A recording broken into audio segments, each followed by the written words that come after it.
ஆண்டின் பொதுக்காலம் 8வது வாரம் திங்கட்கிழமை. நற்செய்தி பகுதி மார்க்கு பிரிவு 10 அருள்வாக்குகள் 17 தொடக்கம் 27 வரை. நிலைவாழ்வை தேடி பணக்கார இளைஞர் ஒருவர் வந்து தன்னை இயேசுவின் சீடராக ஏற்றுக்கொள்ள தன் உண்மையான விருப்பத்தை வெளிப்படுத்துகிறார் என்பதை இன்றைய நற்செய்தி விவரிக்கிறது. இயேசு அவரிடம் அதிர்ச்சியூட்டும் சவாலை முன்வைக்கிறார். இயேசு அவருக்கு 10 கட்டளையின் 2ஆம் பகுதியை நினைவுபடுத்தி அடுத்திருப்பவரிடம் உள்ள உறவை பற்றி சிந்திக்க வைக்கிறார். உன்னிடம் உள்ளதை விற்று ஏழைகளுக்கு கொடு என்ற சவாலை மொழிகிறார். அவனிடம் இருக்கின்ற செல்வம் கடவுளுக்கும் தனக்கும் இடையே ஒரு சுவரை கட்டியுள்ளது என்பதை அந்த பணக்கார இளைஞன் உணரவில்லை. செல்வத்தை அவன் வைத்திருக்கவில்லை, மாறாக செல்வம்தான் அவனை வைத்திருந்தது. இயேசுவினுடைய சவால் அவன் வாழ்வில் என்ன குறைவுபடுகிறது என்பதை வெட்ட வெளிச்சம் போட்டு காட்டியது. ஏழைகளிடம் காட்ட வேண்டிய இரக்க உணர்வு, அதை மறந்தான். அவன் தேடும் நன்மைக்கு முட்டுக்கட்டையாக அவனே மாறினான். தனக்கு கடவுள் கொடுத்த ஆசீர்வாதங்களை தேவையில் இருப்பவர்களிடம் பகிர்ந்து கொள்ள விரும்பாதது அவன் தேடி வந்த நிலைவாழ்வுக்கு தடையாக மாறியது.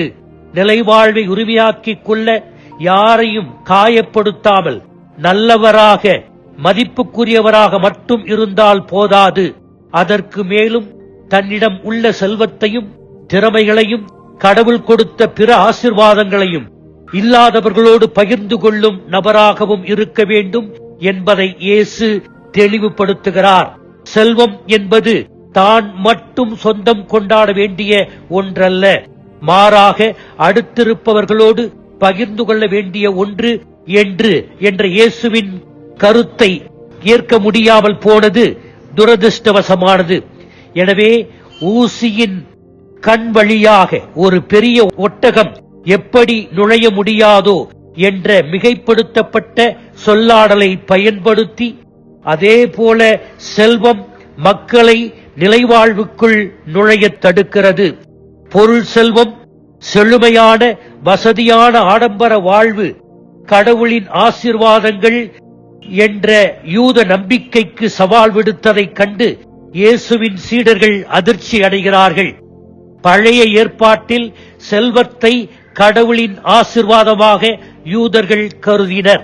ஆனால் புதிய ஏற்பாட்டில் பணத்தை, செல்வத்தை கடவுளின் ஆசீர்வாதம் என்று இயேசு குறிப்பிடாமல் அதை பயன்படுத்தும் விதத்தில்தான் கடவுளின் ஆசீர் கிடைக்கும் என்று ஒளிவு மறைவின்றி சொல்லுகிறார். எனவே உண்மையான மதம் அல்லது சமயம் என்பது கடவுள் கொடுத்த ஆசீரில் மிதமிஞ்சிய ஆசை வைக்காமல் அடுத்தவருக்கு பகிர்ந்து அளிப்பதில்தான் அடங்கியிருக்கிறது. இன்றைய நற்செய்தி நமக்கு வழங்கும் படிப்பினை என்ன? 1. பணக்கார இளைஞனின் முதிர்ச்சியற்ற விடைபெறுதலை பயன்படுத்தி கடவுளிடம்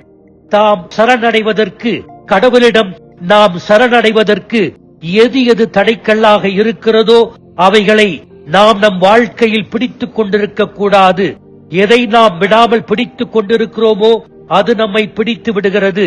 எனவே நம்முடைய உடைமைகள், செல்வம் இவற்றிற்கு சிறை கைதியாக நாம் நாளடைவில் மாறிவிடுகிறோம்.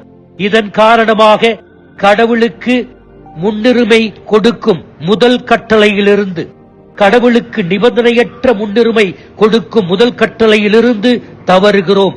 2. நாம் இயேசுவை முழுமையாகவும் எந்தவித நிபந்தனை இல்லாமல் பின்பற்ற வேண்டும். நம்முடைய பிணைப்பு, அட்டாச்மெண்ட், பணமாக, பொருளாக, ஒரு நபராக, புகழாக இருக்கலாம். இத்தகைய பிணைப்புகளில் இருந்து விடுபட்டு கிறிஸ்துவின் சீடர்களாக மாற தயாராக இருக்க வேண்டும். அன்னை தெரேசா இன்றைய நற்செய்திக்கு இவ்வாறு விளக்கம் தருகிறார். அழகான ஒன்றை கடவுளுக்கு செய்யுங்கள், உங்கள் வாழ்க்கையோடு செய்யுங்கள், அதை தினமும் செய்யுங்கள், உங்கள் வழியில் செய்யுங்கள், ஆனால் செய்யுங்கள் என்று கூறுகிறார். ஆமீன்.